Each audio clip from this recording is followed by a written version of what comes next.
So, okay. So, pero may tatlong bagay, no? Meron tatlong bagay na pwede nating malaman na tayo nga ay mga mananampalataya na. Tayo nga ay born again na, tayo nga ay may buhay na walang hanggan. Unang-una, a person can know that he is saved, no? Through believing God's word, no?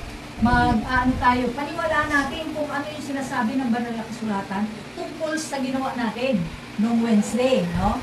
Na pagtanggap sa Panginoon bilang Panginoon at tagapagligtas natin. Ano yung sinasabi ng banal na kasulatan tungkol sa mga tao na nanampalataya kay Kristo? Katibayan ng salita ng Diyos, ano? Tingnan naman natin sa John 5:24. Saan yung kagamit? Sa inyo? John 5:24.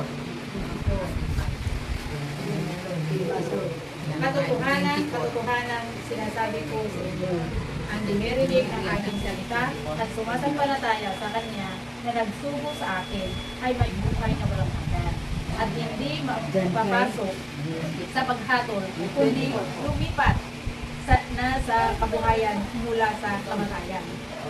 So, kapag tinanggap nyo si Kristo, ano lang meron kayo? Ay buhay na walang hanggan. O, ate. Amen. So, si Ate Christy. So, may buhay na walang hanggan na po ba kayo o wala? Mayroon na. Paano natin nalaman? Dahil sinasabi ng Biblia. Ayan. So, because of God's word, we now know that we have eternal life. No? So, meron pa isa. May witness pa. No? Ang witness naman yan, witness of the Holy Spirit. So, basahin naman natin sa Romans 8:16. Nung tayo sumampalataya sa Panginoon, no?